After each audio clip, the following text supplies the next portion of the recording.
Hasan kitab Riyadhus Shalihin pada bab tentang tanda-tanda kecintaan Allah kepada seorang hamba.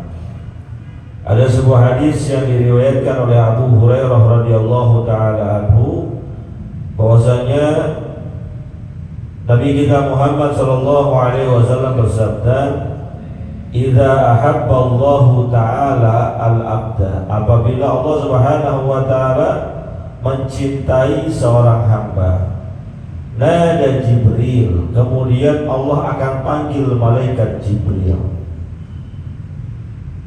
Inna Allah ta'ala yuhibbu fulanan. Kemudian Allah Subhanahu wa ta'ala menginformasikan kepada malaikat Jibril bahwa dia mencintai seseorang. Fa'ahbibhu, maka hendaklah engkau mencintai orang tersebut. Jadi Allah dari sekian banyak hambanya itu kan modelnya macam-macam. Ada yang ahli ibadah, ahli zikir, ahli majlis taklim, ahli sholat. Ada juga yang ahli maksiat, ahli gak kerjain perintah Allah. Maka dari sekian banyak hamba-hamba Allah itu ada orang-orang khusus spesial yang Allah cinta kepada dia. Orang itu cinta kepada Allah dan Allah cinta kepada dia. Personal. Maka ketika ada dari hamba-hamba Allah yang dicintai, Allah akan panggil malaikat Jibril, "Wahai malaikat Jibril, wahai Jibril, ketahuilah bahwa aku mencintai ini orang." Disebutkan namanya. Ya, seandainya kita dicintai oleh Allah, maka nama kita disebut oleh Allah di hadapan malaikat Jibril. Kemudian Allah perintahkan malaikat Jibril untuk juga cinta kepada kita. Ini malaikat yang la ya'sunallaha ma amarahum wa yaf'aluna ma yu'marun, akan senantiasa taat kepada Allah dan tidak pernah bermaksiat kepada Allah. Ketika Allah perintahkan malaikat Jibril untuk cinta kepada seseorang, maka otomatis malaikat Jibril akan cinta kepada dia. Kemudian Fayunadi bi ahli sama, malaikat Jibril setelah mendapatkan informasi yang demikian dari Allah, lalu mencintai orang tersebut, malaikat Jibril menyerukan kepada penduduk langit. Siapa penduduk langit? Makhluk-makhluk Allah yang ada di langit, siapapun itu. Ada malaikat-malaikatnya yang jumlahnya bukan cuma ribuan, miliaran, bahkan mungkin triliunan. Ada juga makhluk-makhluk Allah yang lainnya. Bulan, matahari, bintang, itu semua makhluk-makhluk Allah yang ada di langit.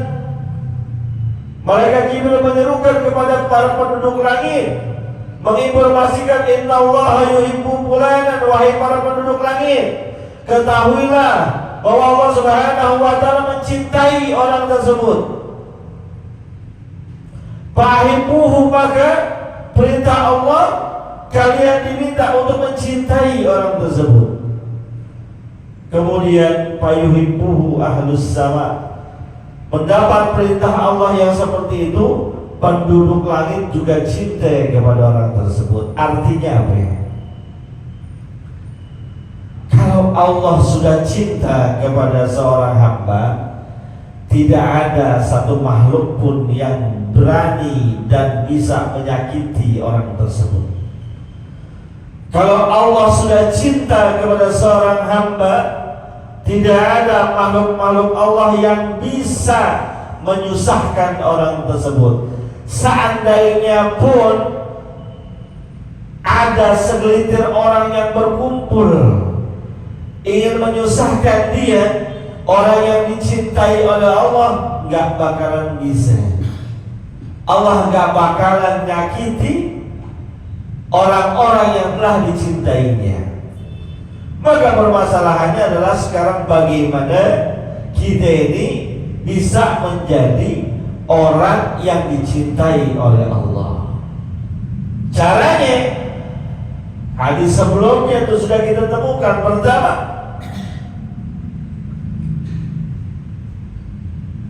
cukup melaksanakan yang wajib-wajib doang.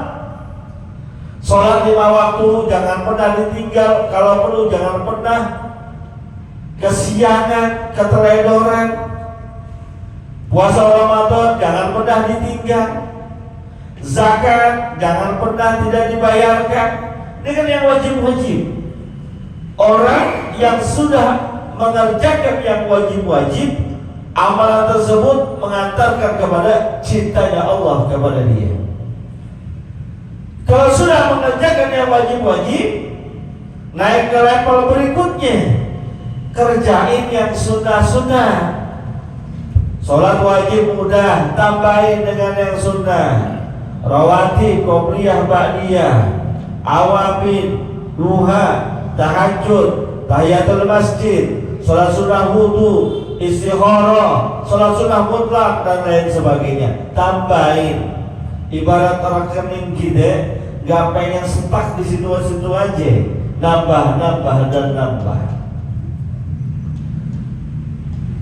Kalau sudah mengerjakan yang sunnah, kerjakan amalan-amalan mustahab, amalan-amalan yang mengundang cintanya Allah. Di antaranya nih, hadir majlis ilmu.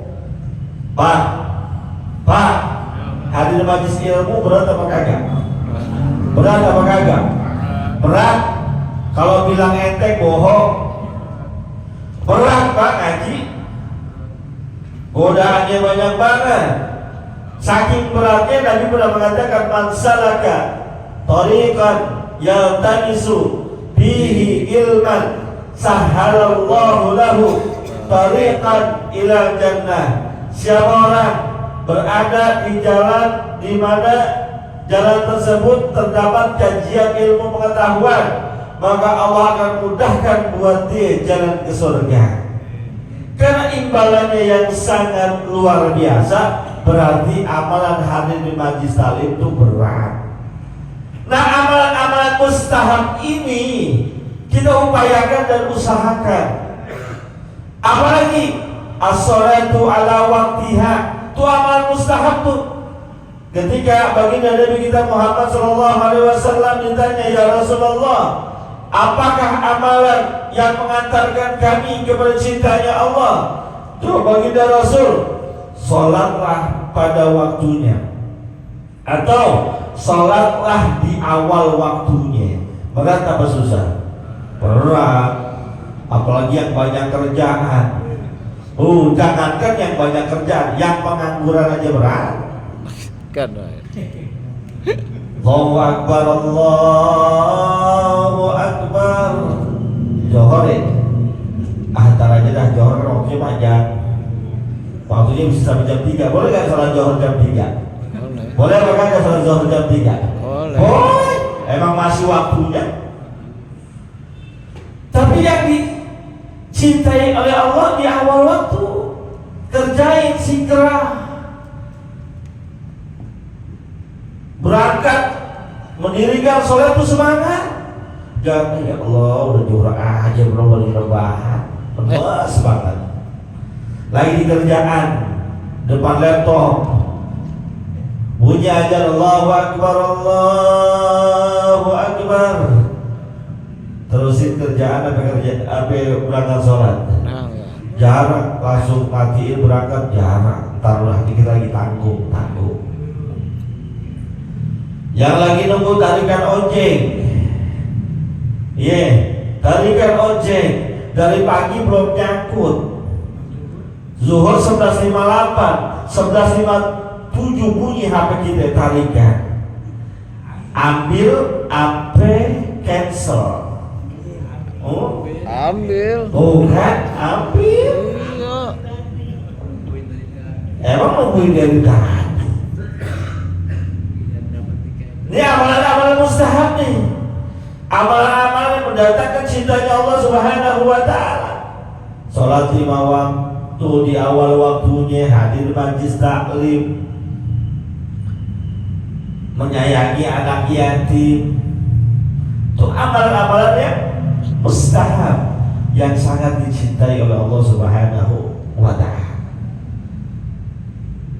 Apalagi yang mendatangkan cintanya Allah?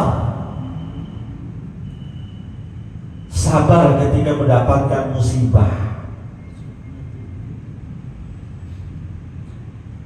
Karena Nabi kita Muhammad SAW pernah bersabda, Inna Allah idza ahabba qauman ibtalahum. Sesungguhnya Allah Subhanahu wa Ta'ala apabila mencintai satu kaum, apabila mencintai seseorang, ibtalahum, Allah kasih ujian buat dia. Maka ketika kita diuji, Pak, diberikan musibah, walaupun hakikatnya berat, sesungguhnya saat itu Allah sedang cinta sama kita. Sesungguhnya saat itu Allah sedang sayang sama kita. Allah bentuk karakter kita ketika mendapatkan musibah, ujian, menjadi orang yang paling taat dan dekat kepada Allah. Coba dah, ketika kita dapat musibah kan nyebut Allah mulu, ya Allah, kontrakan belum kebayar, ya Allah, cicilan motor di depan mata, ya Allah, anak-anak bayaran sekolah nunggak, ya Allah, bini cerewet banget. Ujian nih, punya bini cerewet ujian apa enggak? Pak, punya bini cerewet ujian apa enggak? Ujian bukan? Ini yang hadir majlis taklim di malam, murni pengen ngaji, apa pengen ngindarin omelan bini? Saya tanya. Gua daripada di rumah, bini ngomel mulu. Mohon maaf Pak, kita kan jadi laki, ini kan serba salah. Jadi suami serba salah. Kita nggak kemana-mana, di rumah doang. Bini kita bilang di rumah mulu. Betul ya? Betul ya? Di rumah mulu, nggak kemana-mana. Di rumah mulu kemana ke Pak? Tuh. Giliran kita kemana-mana, kata bini ngayap mulu sih Pak, jalan mulu sih Pak. Begitu bukan? Begitu nggak? Bini siapa? Bini siapa? Jangan bini lu, bini gue juga begitu.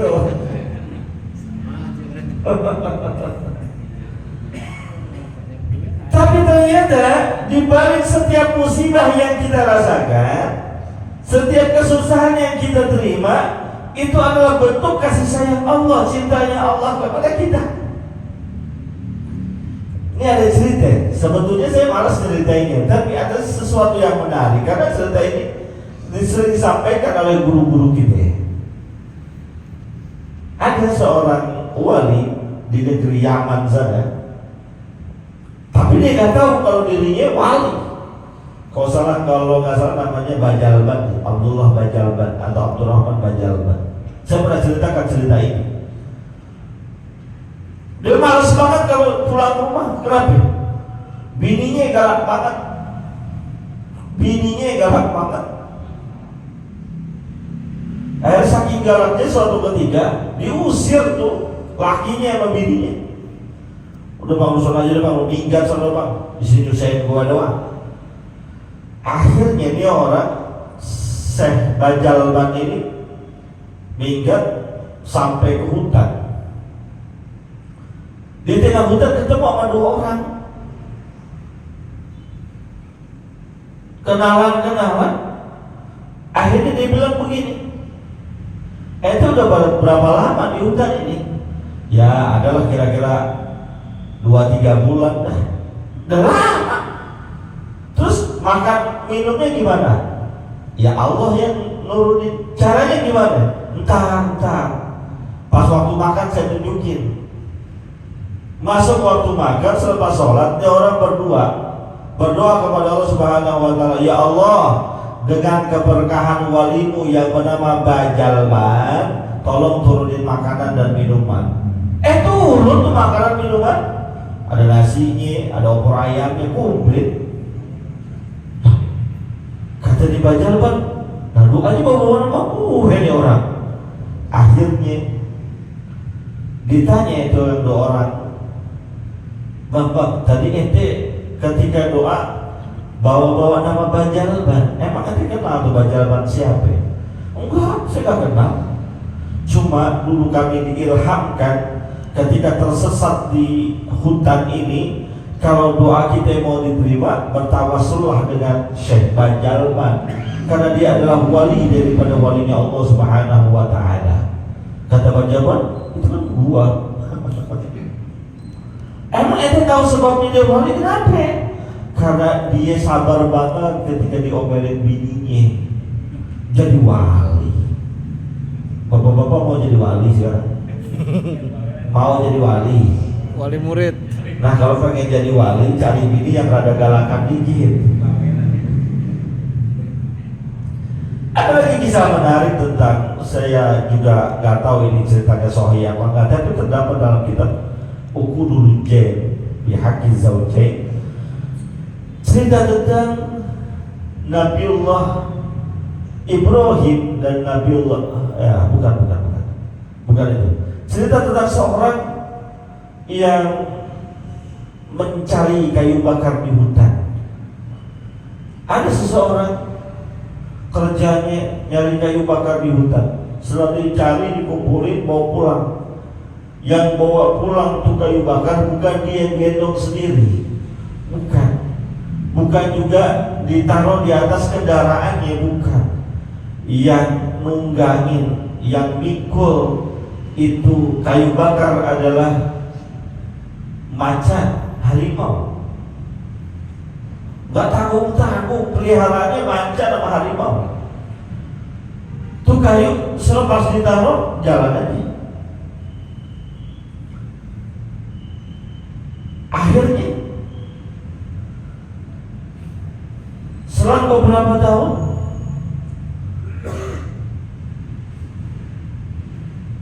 orang ini ditemukan lagi cari kayu bakar, tapi mangkul sendiri.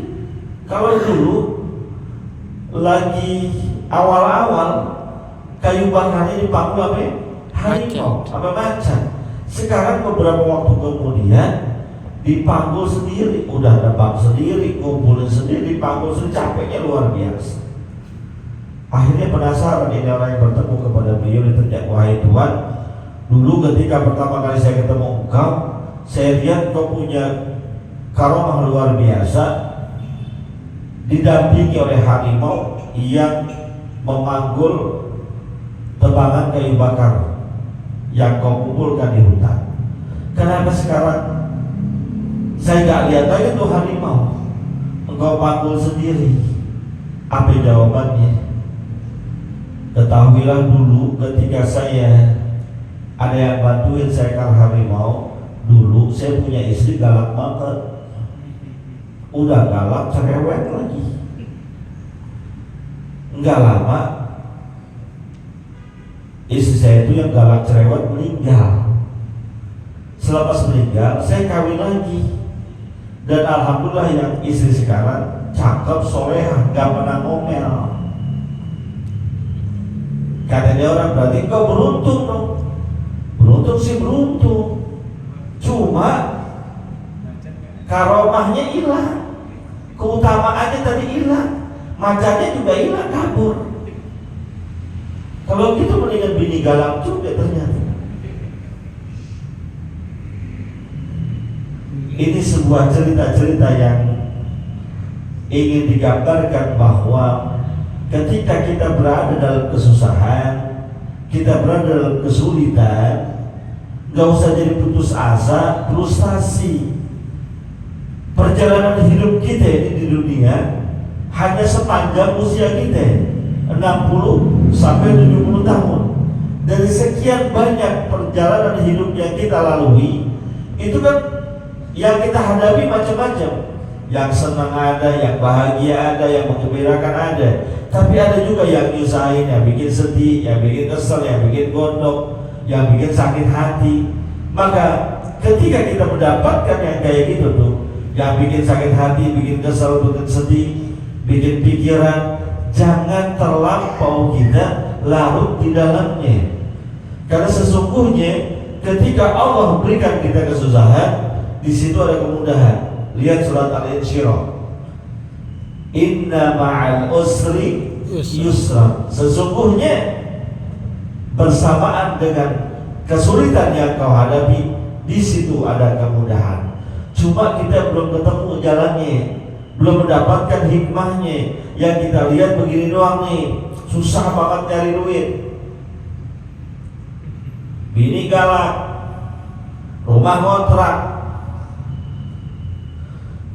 kerja di bawah UMR, narik ojek kagak dapat.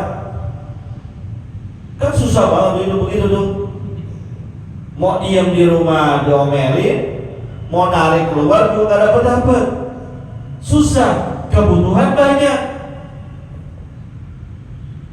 Pikiran kita udah bercabang-cabang tuh. Maka ingat, Allah Subhanahu wa Ta'ala memberikan kita banyak musibah, banyak ujian, bukan karena Allah benci sama kita, bukan. Bukan karena Allah gak suka sama kita, bukan. Justru Allah lagi sayang sama kita. Makanya orang ada ngomong ketika lagi sakit, gimana kabarnya teh? Saya lagi disayang nih sama Allah nih, lagi diberikan ujian penyakit. Inna Allah idza ahabba qauman ibtalahum. Pegang nih kuat-kuat. Sesungguhnya Allah Subhanahu wa Ta'ala ketika Dia menyayangi, mencintai satu kaum, menyayangi, mencintai satu orang, ibtalahum, pasti Allah akan uji. Minimal banget. Ujian itu adalah untuk mendapatkan, meningkatkan pahala kita. Ujian tersebut, musibah tersebut untuk menghapus dosa kita. Ujian tersebut, musibah tersebut untuk mengangkat derajat kita. Itu minimal. Kata Nabi kita Muhammad SAW, ma'asaba li muslimin min wasabin wala nasabin wala ghammin wala hammin wala hazanin hatta syaukata yusakuha illa kabbarallahu biha khatayahu. Tidak ada yang menimpa satu permasalahan, menimpa sesuatu bagi seorang muslim, rasa letihnya, capeknya, susahnya, bingungnya, sedihnya, kesulitannya, sampai-sampai tiba ketusuk duri doang kakinya, illa kecuali kabbarallahu biha khatayahu, dengan sebab musibah tersebut, dengan sebab ujian tersebut, dengan sebab problem yang dia terima, Allah hapuskan dosanya. Amin ya Allah, amin. Kita kan modelnya orang yang jarang istighfar, sholat nggak tapi khusyuk, apa maksiat tapi doyan. Kita nih sholat sering ketinggalan, apa maksiat paling depan. Modelan kita nih puasa sunnah jarang-jarang, tapi ama maksiat nggak mau ketinggalan. Kita modelnya. Maka ketika tumpukan kita dosa banyak banget, Allah sayang sama kita, kita jarang istighfar, kita jarang taubat, jarang ingat sama Allah, Allah kasih musibah, bum, langsung kita astagfirullahaladzim. Maka musibah yang ada di hadapan kita itu kabbarallahu biha khotoya, dosa kita dirontoki. Maka ada orang yang mengatakan sesungguhnya semua pemberian Allah adalah kenikmatan, nggak ada musibah. Kenapa? Karena musibah sekalipun yang Allah berikan, hakikatnya adalah kenikmatan buat kita, kenikmatan akhirat minimal. Jadi buat apa ngeluh? Buat apa terpuruk? Buat apa bersedih? Buat apa menghujat?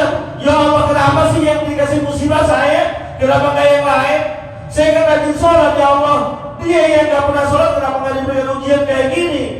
Maka Allah jawab bahwa musibah yang kau terima, kesulitan yang kau hadapi itu untuk mengangkat derajat engkau. Mungkin lalai dalam tahajudmu, mungkin lalai dalam sholat-sholatmu, ada perkataan, perbuatan yang enggak aku ridhoi kau lakukan, tapi aku ingin mengangkat derajatmu. Caranya dengan musibah yang aku berikan. Maka orang-orang yang sering dapat musibah bisa disebut wali-wali Allah.